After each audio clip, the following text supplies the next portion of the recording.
দেখলে বৈদ্য, রাজসভায় আমাদের অপমানটা দেখলে? হ্যাঁ, সে তো দেখলাম মন্ত্রী মশাই। আমি তো বুঝতেই পারছি না যে গোপাল মহারাজকে কি মধু খাইয়েছে যে মহারাজ গোপাল ছাড়া চোখে অন্ধ। আরে আমরা যেন মহারাজের কাছে ফেল না, কিছু একটা করতেই হবে। আমার মাথাটা গরম হয়ে যাচ্ছে। গোপালের মতন রাজসভার ময়লাকে যতক্ষণ না ফেলা যাচ্ছে ততক্ষণ আমার মাথা জ্বলন্ত কয়লা হয়েই জ্বলবে। পণ্ডিত মশাইয়ের মাথায় একটা বুদ্ধি আছে মন্ত্রী মশাই। আপনি যদি সেই অনুযায়ী উঁচির কাজ করেন তাহলে বেটা গোপালের কপালে দুর্গতির সীমা থাকবে না। এই কি বুদ্ধি, কি বুদ্ধি? আপনি বরং এই ব্যাপারে পণ্ডিত মশাইয়ের সাথে একবার আলোচনা করে নিন। আমি চলি, কেমন? আমি চলি। হ্যাঁ হ্যাঁ, এসো এসো এসো এসো।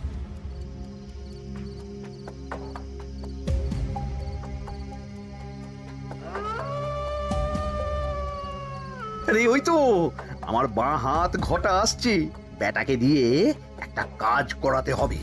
এ কি মন্ত্রী মশাই, আপনি এখানে দাঁড়িয়ে কি করছেন? এই একটা গুরুত্বপূর্ণ ব্যাপারে কথা বলছিলাম। একটা একটা কাজ করতে পারবি? কি কাজ করতে হবে বলুন মন্ত্রী মশাই। আমাকে একটু ঠান্ডা জল, পাতিলেবু আর পুদিনার পাতা দিয়ে শরবত বানিয়ে খাওয়াতে পারবি? সেসব আমার ঘরে ব্যবস্থা করাই আছে। চলুন চলুন, আমার সাথে চলুন। হ্যাঁ হ্যাঁ, চল চল চল চল চল।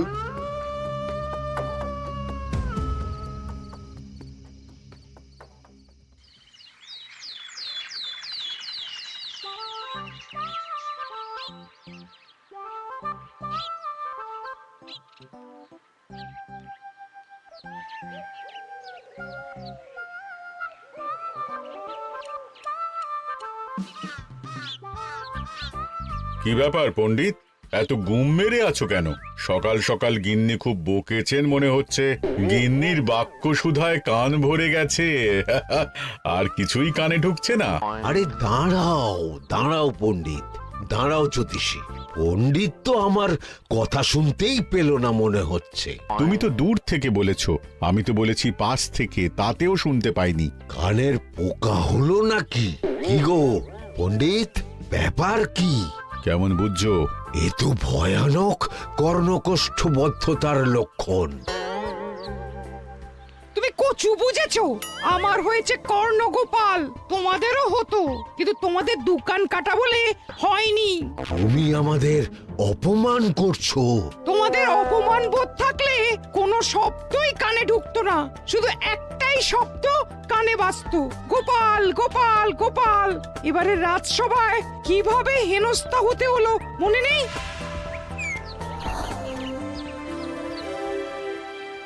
মহারাজ, একটা ভিক্ষা আছে। ভিক্ষার জন্য কৃষ্ণনগরের রাস্তাই সবচেয়ে উপযুক্ত জায়গা গোপাল, তুমি বরং সেখানেই যাও। মন্ত্রী মন্ত্রী মশাই ঠিকই বলেছেন মহারাজ। যে যার নিজের জায়গা থেকে কথা বলে। কুকুর বলে ভৌ ভৌ, বেড়াল বলে মিউ মিউ, কাক বলে কা কা। মন্ত্রীর ভিক্ষার জায়গা কৃষ্ণনগরের রাস্তা, আর গোপালের ভিক্ষার জায়গা মহারাজ কৃষ্ণচন্দ্রের দুয়ার। বলো কি ভিক্ষা? বাড়িতে পুজো আছে মহারাজ, খরচা অনেক, কিছু ঋণ আবশ্যক। যদি 100 মোহর। ঋণ তোমাকে আমি দিতে পারবো না গোপাল। পুজো উপলক্ষে তোমাকে আমি 100 মোহর দিলাম। মহারাজ, আমিও ঠিক এই কথাটাই বলতে যাচ্ছিলাম। আমরাও তাহলে বাড়িতে পুজো করব। পুজোর জন্য আমাদের অনেক খরচ, তাই যদি... অবশ্যই অবশ্যই, কত ঋণের প্রয়োজন খাজাঞ্চির কাছ থেকে নিয়ে নিও, সুদটা আমি মাফ করে দিলাম। মহারাজ, গোপালকে দান আর আমাদের ঋণ? হ্যাঁ, কারণ তোমরা নিজেরা খাবে, কিন্তু গোপাল অন্যদের খাওয়াবে। গোপালের মতো মানুষের সঙ্গে থাকাই হলো রাজধর্ম। কিন্তু তাছাড়াও তোমরা হলে 80 যাই বেতন পাই দলের লোক। গত 1 বছরে তোমার কোন মন্ত্রণা দেশের কাজে এসেছে? পণ্ডিত কোনো নতুন তত্ত্ব শুনিয়েছে? জ্যোতিষী কোনো অমোঘ ভবিষ্যৎবাণী করেছে? আর বৈদ্য 3 বছর ধরে আমার হাঁটুর ব্যথা সারাতে পারেনি। কিন্তু গোপাল, গোপালের ভাঁড়ে হাস্যরসের কখনো অভাব হয়নি। মনে আছে? আছে। কিন্তু করার তো কিছু নেই। আছে। কিছু ভেবেছো নাকি পণ্ডিত? তোমাদের মনে আছে মহারাজ মোহর দেওয়ার পর গোপাল সেদিন বলেছিল, কি গোপাল, খুশি তো? মহারাজ, আপনি আমাকে এক মুঠো ধুলো দিলেও আমি খুশি। সেই ধুলো মুঠোই আমি সোনা মুঠো করে ফেলবো। মনে নেই আবার? একটু ঝেড়ে কাশো তো দেখি পণ্ডিত, কি ভেবেছো? যা হবে দেখতেই পাবে।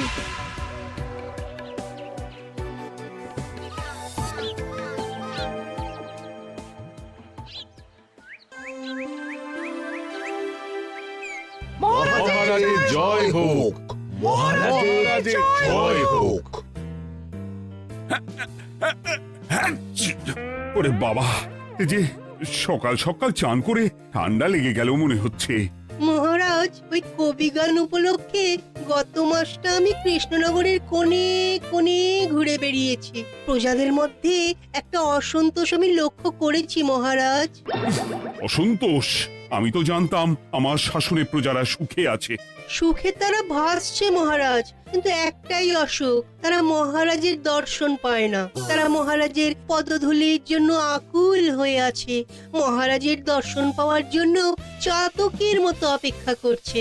চিত্রকরকে দিয়ে চিত্র অঙ্কন করিয়ে বিলি করে দিলেই হলো।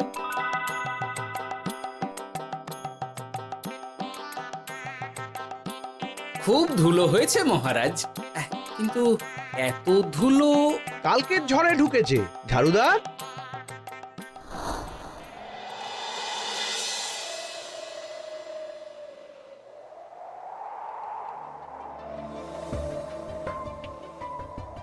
এই সুযোগ, রাজসভা ফাঁকা, এমন ঝড় যে পেয়াদারাও বাইরে নেই। কাজটা সেরে ফেল, বুঝলি?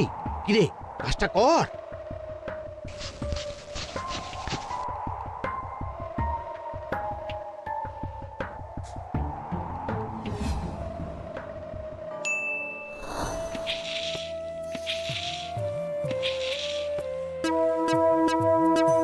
এত ধুলো!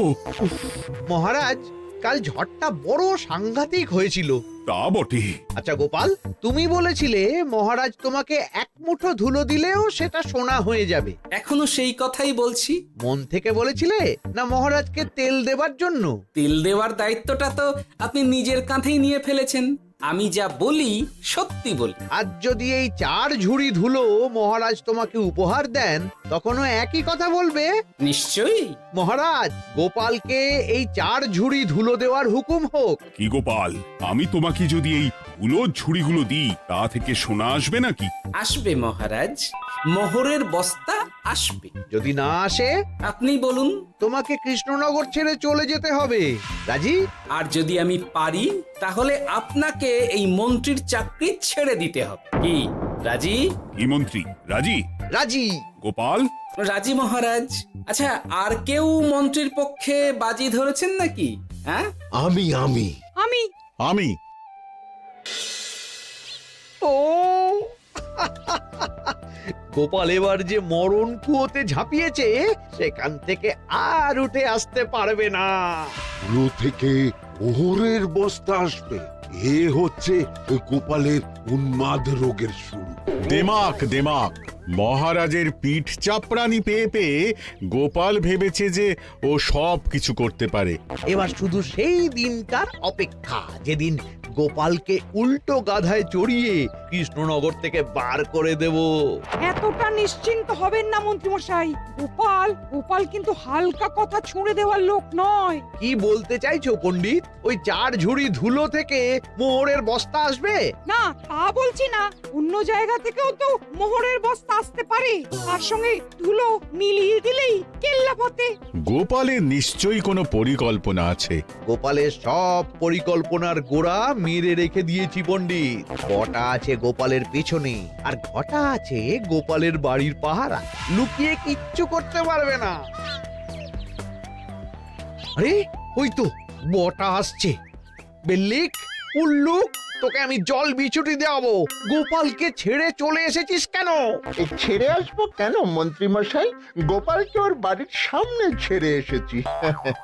ওখানে তো ঘটা আছে। ও বড্ড ঘুরিয়েছে বেটা। কোথায় কোথায় গিয়েছিল গোপাল? 4 ঝুড়ি ধুলো নিয়ে বেটা বাড়ির উল্টো দিকে হাঁটা দিল। চললাম পিছু পিছু যাচ্ছিল কোন দিকে? নদীর দিকে, কিন্তু গোপাল দাঁড়ালো যদুর বাড়ির সামনে। এই যদু হলো সেই লোক যে লোকজনের বাড়িঘর কেনা বেচা করে আর লোক ঠকায়। আগে রাজধানীতে থাকতো। বেটা রাজধানী থেকে এই কৃষ্ণনগরে পালিয়ে এসেছে, এখানেও লোক ঠকাচ্ছে। কিন্তু বেটা এত চালাক যে কিছুতেই ধরা যাচ্ছে না। এইরকম লোককে ধরাচ্ছে হাতে রাখা ভালো নয় কি মন্ত্রী মশাই? সে তো জানি, কিন্তু ওর ওপর মহারাজের কড়া নজর আছে। এখন ওর সঙ্গে সম্পর্ক রাখা খুব ঝুঁকি। যাই হোক, তারপর? হ্যাঁ তারপর যদু, যদু রে, গোপাল খুড়ো, আরে তুমি এখানে কি করছো? দেখতেই তো পাচ্ছিস ধুলো।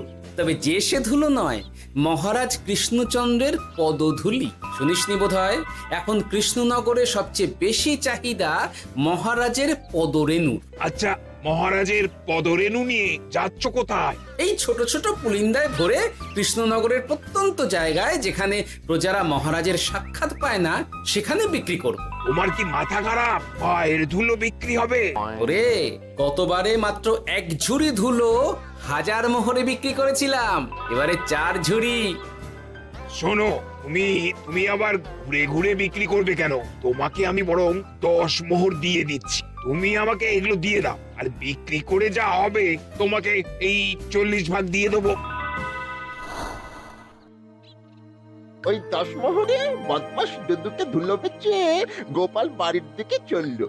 বাড়ির সামনে অব্দি পেছনে পেছনে গিয়ে তারপরে এই আপনাদের কাছে আসছি। বলিস কি রে, ধুলো বেচে 10 মোহর? ও মন্ত্রী মশাই, গোপাল তো একেবারে নাড়ি ধরে টান মেরেছে। গেল রাজসভায় এমন সুখে চাকরিটি গেল, এবার আবার রাস্তার ধারে গিয়েই বসতে হবে। এবার নবাবের দরবারে জায়গা আছে কিনা খোঁজ করি গিয়ে। তাত্তেরি, 10 মোহর আর 1 বস্তা মোহরের মাঝখানে অনেক রাস্তা, সেই রাস্তায় আমি লোক বসিয়ে রাখবো। আরে আরে, ওই তো তোমার ঘটা আসছে। এই, তুই গোপালের ঘরের পাহারা ছেড়ে এলি কেন? গোপাল নেই নেই নেই নেই নেই নেই।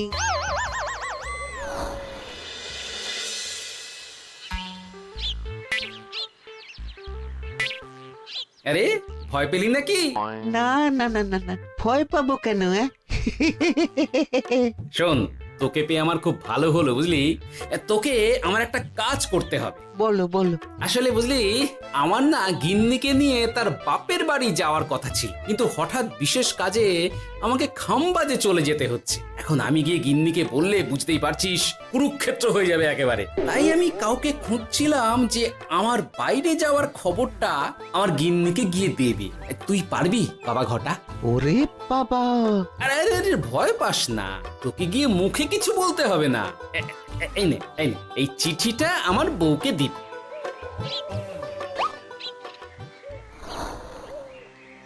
কৃষ্ণনগর ছেড়ে চুপি চুপি চলে যাচ্ছি, চালাকিটা দেখেছেন? ওসব চালাকি আমি তুড়ি মেরে উড়িয়ে দেব। কি করবেন? চারিদিকে আমি অশ্বারোহী গুপ্তচর পাঠাচ্ছি, গোপালকে কোনো চালাকি করতে দেব না।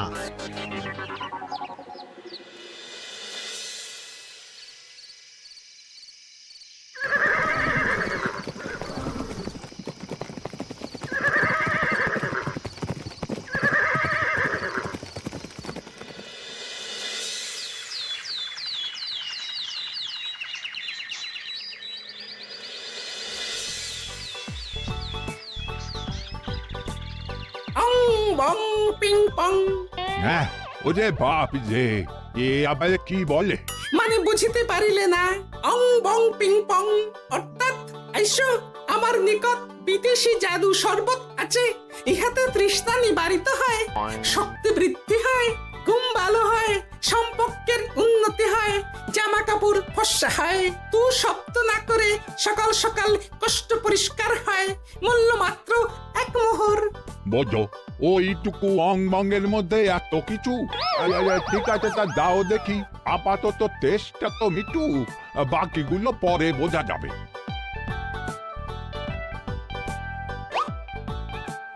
আহা বড় ভালো খেতে তো আহ, ঠং ঠং অর্থাৎ শক্তি বৃদ্ধি হলো। হ্যাঁ, হ্যাঁ, মনে হচ্ছে গায়ে যেন দুগুণ বল পাচ্ছি। কি হয়েছে ভাই? এ কে? এ ভিন দেশ থেকে জাদু শরবত নিয়ে এসেছে গো। জাদু শরবত ভিন দেশ? একেবারে, হ্যাঁ, একেবারে বহু ভুজা শরবত। খেলে তেষ্টা যাবে, গায়ে জোর হবে, ঘুম হবে, সম্পর্ক ভালো হবে, জামা কাপড় ফর্সা হবে, সকালে হ্রাস করে পেটও পরিষ্কার হবে। সে কি? দাও গো ভাই, আমাকেও দাও। গুড় জল, সঙ্গে একটু ভাজা মশলা, আমচুর আর বিট নুন, শুদ্ধ দেশি জিনিস। জানলে কেউ ছুঁয়েও দেখতো না, কিন্তু একটু বিদেশি গন্ধ দিতেই একেবারে হট্ট মেলা। আরে তোমরাও এসেছো দেখছি। সং সং শঙ্কা, লং লং লঙ্কা। মানে অর্থাৎ এই শরবত খেলে আর শঙ্কা নাই, বুদ্ধি লঙ্কার মতন ঝাল হয়ে যাবে। তারপর ডং ডং ডঙ্কা, টং টং টঙ্কা, ফাইন ফাইন, অর্থাৎ টাকা আসবে আমার কাছে।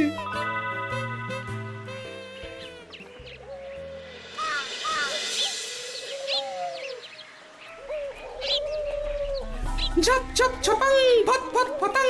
অর্থাৎ উহাকে দৌড়িয়েছ কেন? বেটা চোর অনেককে ঠকিয়েছে। অনেক দিন থেকে তককে তককে ছিলাম। এবার এই ধুলো নিয়ে মহারাজের পায়ের ধুলো বলে বিক্রি করছিল। একটা বেনামি চিঠিতে খবর পেয়ে বেটাকে ধরেছি। ব্যাং ব্যাং বিগ ব্যাং। অর্থাৎ বাহ বাহ বাহ বাহ। বেনামি চিঠিটা আমি দিয়েছিলাম বাবু।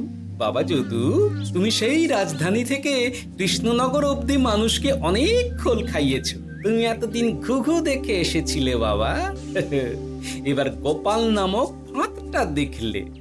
কতবার বলবো এইসব ধুলো আমি গোপালের কাছ থেকে কিনেছি। যা বলার ওই বিচারের সময় মহারাজকে বলবি। চল চল চল চল চল।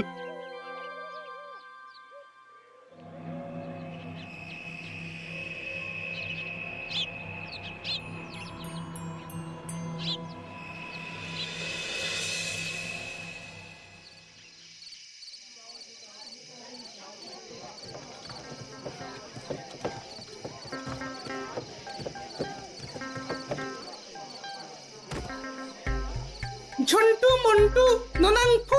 নাও ঠেলা। সাহেব বলে কি ফু দিয়ে দিতে হবে?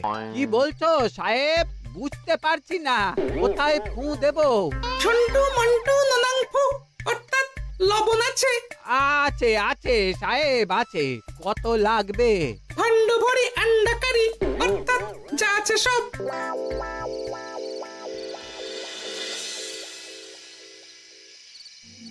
ব্যাস, মোটামুটি আশেপাশে সব দোকানের নুন এখন আমার জিম্মায়। এবার আসল মজা শুরু হবে।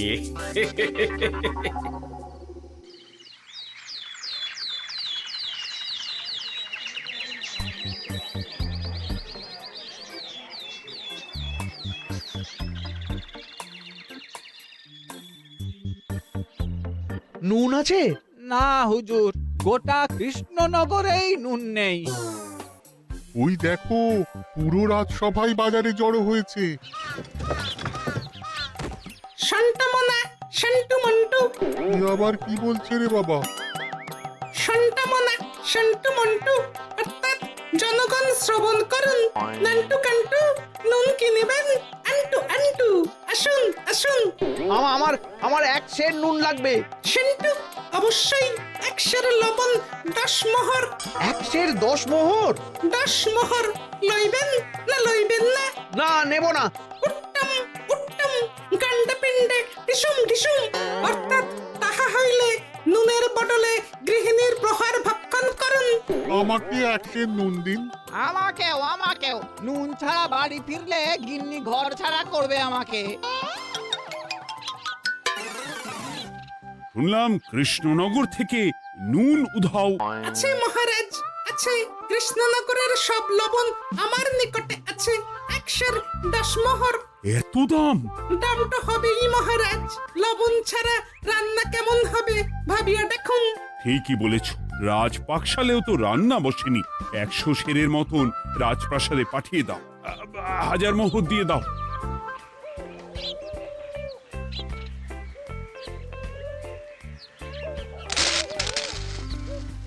ব্যাস 1 বস্তা মোহর হয়ে গেছে। গোপাল, হ্যাঁ মহারাজ, গোপাল যে 4 ঝুড়ি ধুলো থেকে 1 বস্তা মোহর রোজগার করেছে। ইয়া বাত! চলো রাজসভায়, পুরো গল্পটা শুনতে হবে। সকলেই এসো তাহলে রাজসভায়। কিন্তু মহারাজ, যারা বাজি হারলো তাদের তো চাকরি গেছে, তো তারা রাজসভায় যাবে কি করে? ঠিক ঠিক ঠিক বলেছ। আর যারা বাজি হারলো তারা বাদ, বাকিরা চলো। এই সেরেছে, গোপাল তো আবার বাজি মেরে দিল। ও মহারাজ, আমাদের দেখুন। ও মহারাজ, আমাদের দেখুন। ও মহারাজ। হ্যাঁ